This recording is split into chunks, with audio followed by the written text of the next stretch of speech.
भाजपा की सरकार आई, लेकिन वो 3 विधायक जिन्होंने हमारे ऊपर लाठियां बरसाई थी, हम लोगों को जेल में भिजवाया था, जबरदस्ती तानाशाही में अपने मंत्री पद की आड़ में उन्होंने उद्घाटन करवाया था।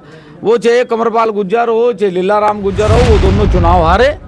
ये लोकतंत्र की खूबसूरती है कि लोकतंत्र में यदि तानाशाही करोगे तो घर बैठना पड़ेगा। सैनिक व्यवहारिक मुख्यमंत्री है, इसमें कोई दो राय नहीं है। यदि खट्टर होते तो शायद सरकार रिपीट ना होती, लेकिन नायब सैनी जी का जो व्यवहार है, उनका जो आचरण है, लोगों से जो मिलने का उनका है व्यवहार, और जो अपने आप वो फ़ोन करके बुलावें सब लोगों को, बातचीत सब करें, तो उससे इसमें कोई दो राय नहीं कि उनके व्यवहार की वजह से भी हरियाणा में भाजपा को बहुत ज़्यादा प्रबलता मिली। आपसी लड़ाई है, इनकी इसका फायदा उठाएगा बस यो है भाई। जोटो की लड़ाई में झुंडों का नुकसान होगा कुछ लोग। लेकिन हुड्डा जी ने उसके बावजूद भी हरियाणा में 72 टिकट अपनी मर्जी से दिए, और अपनी मर्जी से दिए थे, उसका खामियाजा भी हुड्डा जी ने भुगता।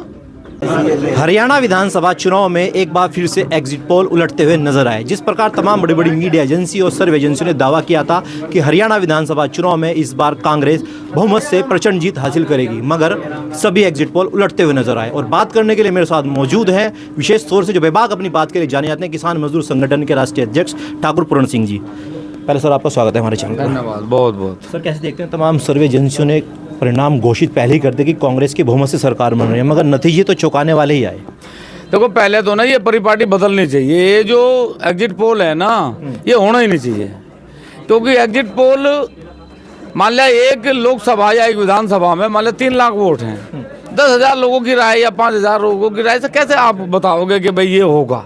लोकसभा में भी यही हुआ और विधानसभा में हरियाणा में भी यही हुआ, और एग्जिट पोल बिल्कुल पूर्ण रूप से पलटे नजर आए। और ये लोकतंत्र की खूबसूरती है कि लोकतंत्र अपनी मर्जी से अपनी सरकारें बनाता है, वो किसी एग्जिट पोल से या किसी नेता से सरकार नहीं बनाता। लगातार बड़े बड़े वायदे हो रहे हैं, कांग्रेस सत्ता में आ रही है और प्रचंड जीत करेगी, मगर जब एकदम से नतीजा है तो बड़ा उलटफेर हुआ। अब कहीं ना कहीं ईवीएम के ऊपर सवाल उठ रहे हैं, कांग्रेस जो है ठीका फोड़ रही है अपने तमाम लीडर्स के ऊपर, क्या कहेंगे?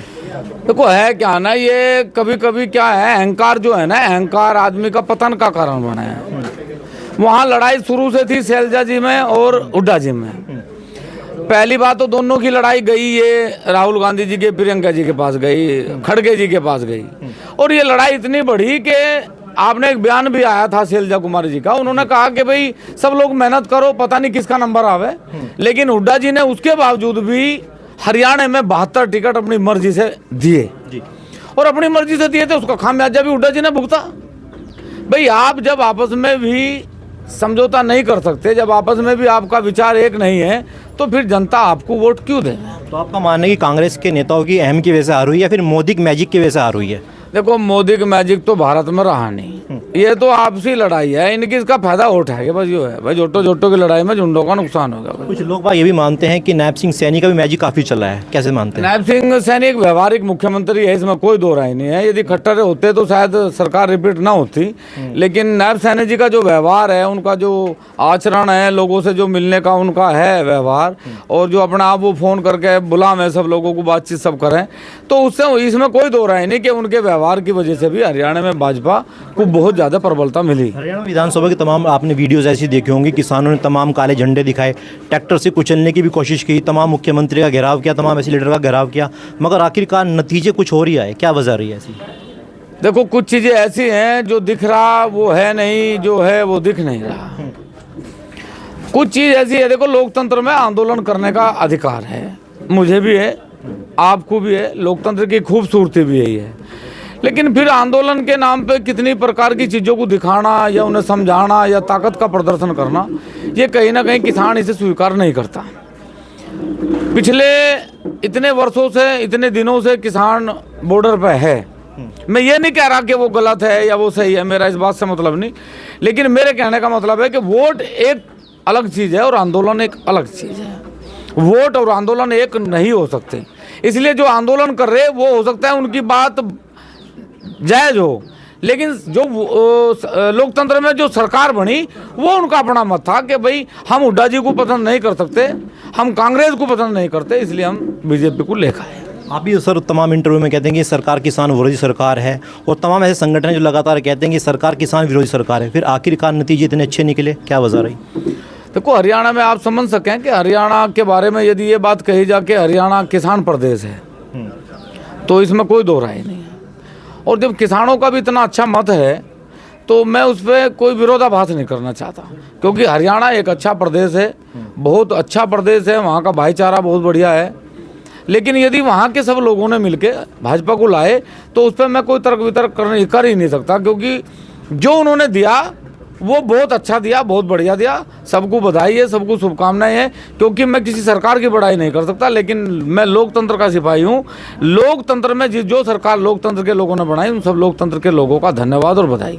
लोकसभा चुनाव में भाजपा सरकार को कड़ी चुनौती देने वाले ठाकुर पूरण सिंह की एक अहम भूमिका निभाई जाती है। जैसे देखो, हम जब भी भाजपा के खिलाफ नहीं थे, आपको ये समझ लेना चाहिए, हम जब भी एक व्यवस्था के खिलाफ थे, और उस व्यवस्था के खिलाफ हम हरियाणा में भी थे।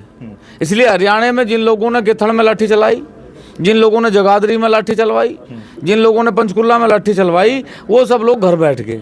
भाजपा की सरकार आई, लेकिन वो 3 विधायक जिन्होंने हमारे ऊपर लाठियां बरसाई थी, हम लोगों को जेल में भिजवाया था, जबरदस्ती तानाशाही में अपने मंत्री पद की आड़ में उन्होंने उद्घाटन करवाया था, वो चाहे कमरपाल गुज्जर हो चाहे लीलाराम गुज्जर हो, वो दोनों चुनाव हारे। ये लोकतंत्र की खूबसूरती है कि लोकतंत्र में यदि तानाशाही करोगे तो घर बैठना पड़ेगा, सरकार किसी की भी आवे। अब तो उन्हें दुख हो रहा होगा, यार पहले तो मिली जुली सरकार थी, अब क्या पूर्ण बहुमत की सरकार है, अब के हम हार गए। तो उन्हें ये समझना चाहिए वो इसलिए हारे चुनाव क्योंकि उन्होंने लोकतंत्र की हत्या करने का प्रयास करा। उन्होंने 2 बड़ी जातियों को जो बहुत प्यार से बहुत मोहब्बत से रहे, उन्हें भिड़ाने का काम करा। इसलिए उन नेताओं को सभी ने हराने का काम करा। चलिए, बहुत बहुत शुक्रिया। तो ये थे किसान मजदूर संगठन के राष्ट्रीय अध्यक्ष ठाकुर पूरण सिंह, जिन्होंने हरियाणा विधानसभा में कांग्रेस की हुई हार पर कहीं ना कहीं जो है उनकी खुद की आपस की फूट बताया है। अगर आप इस वीडियो को देख रहे हैं तो इस वीडियो को ज़्यादा शेयर कीजिएगा और कमेंट सेक्शन में अपनी राय लिखना भूलिएगा।